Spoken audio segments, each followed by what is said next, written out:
Welcome back to my safe space. This is Evelyn with you, and I always promise myself to show up and post a video in my YouTube channel because I was compelled by the universe to share this information to all of my viewers that will find this.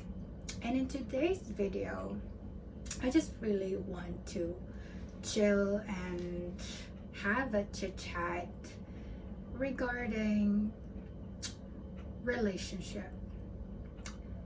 And in today's episode, which by the way is already pre-planned, I already have put something in the title, which you can say I will take my notes on that one. So I have already researched about this, and of course I'm prepared. So for today's video, I'd like to talk about the things that can kill your relationship. And these are the things that you don't really know that is killing your relationship, no matter how much the relationship is thriving or the relationship is in a good state. If you do these things, the relationship will probably be in a downfall.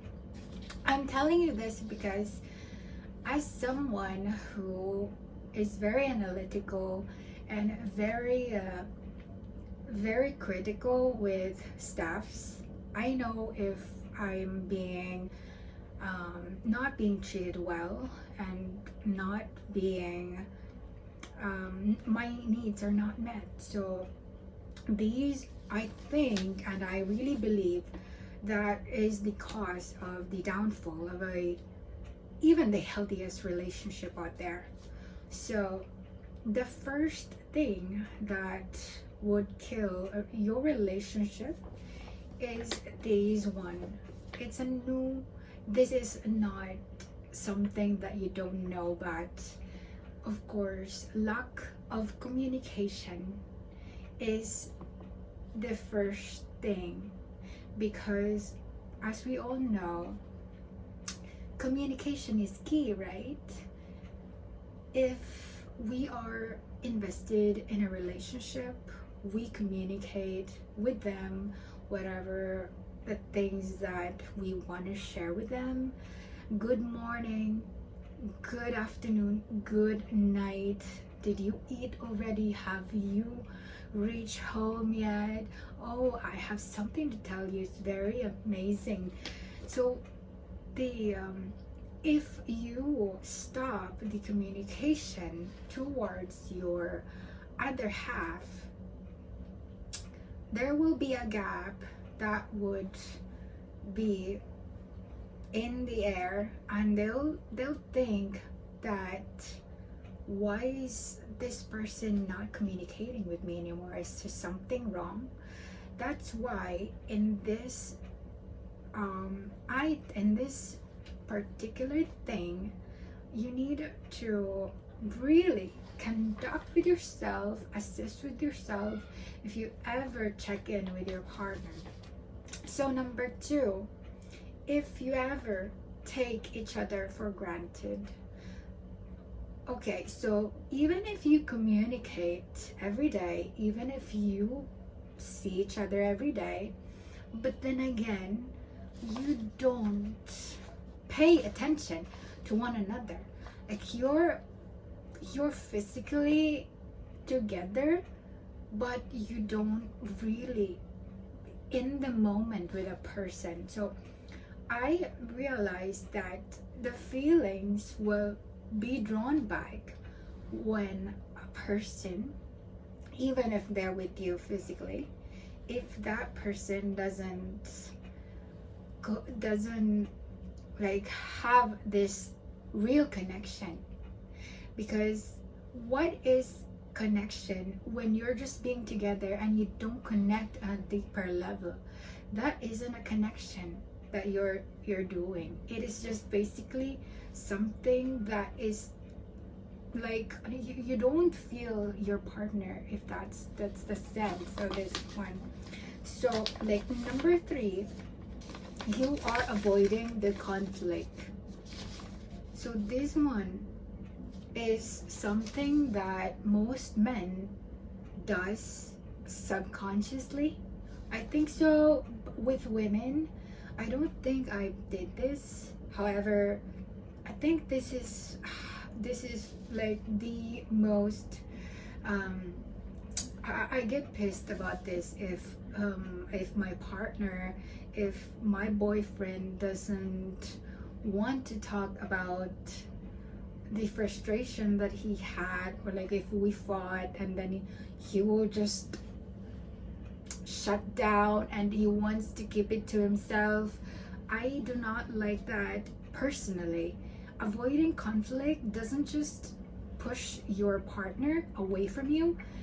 It basically means that you don't trust your feelings to open up and to make the issue solved, because you are avoiding the conflict. You're just keeping it to yourself. It is not healthy, you guys. It's not healthy. Okay, so number four is lack of trust.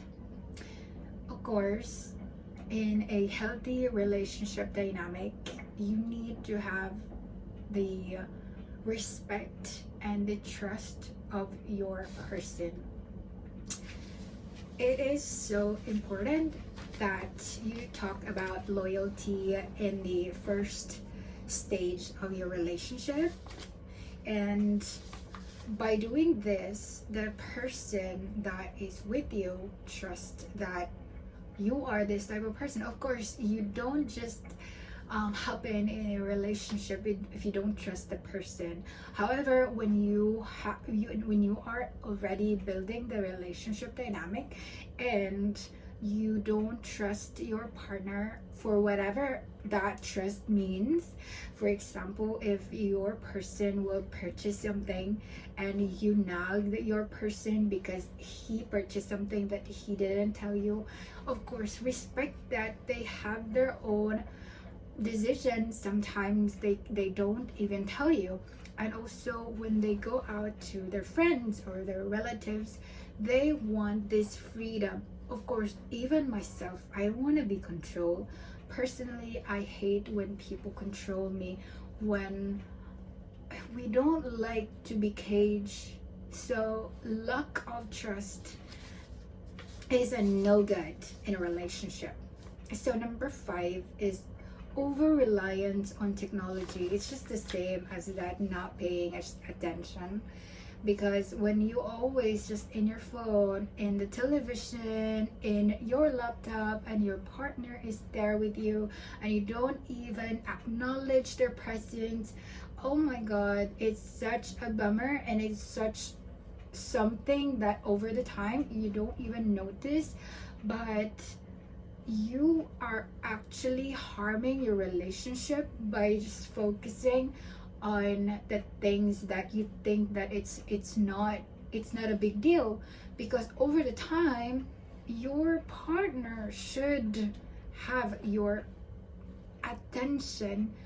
Like, your partner should have everything. That if you're together, you need to have this mindset that I'm with this person. I have to put the quality time that I impose, because at that moment when you are doing something and he's or she is just also doing something by herself, then the relationship will be nothing. It will cause harm and it will push your partner away from you. Okay, so number six is ignoring emotional needs. So it's just a correlation to the over reliance in technology, because when you are always in your phone with something else, your mind is flying and you don't pay attention to your partner, then the emotional need of your person isn't really met. And this is very crucial, by the way, because a human being, we don't really say this out loud. We don't say, oh my god, my emotional needs are not met. We don't say this. We only say this when we are being bottled up and we are not being, not being met, our emotions not being met. So we just go to our cocoon, and then we will sabotage ourselves, and we will say, oh my god, I am not happy anymore because he doesn't really care about what I feel, and he's always ignoring my needs. Okay, so number 7, I don't know if it's still working for a while.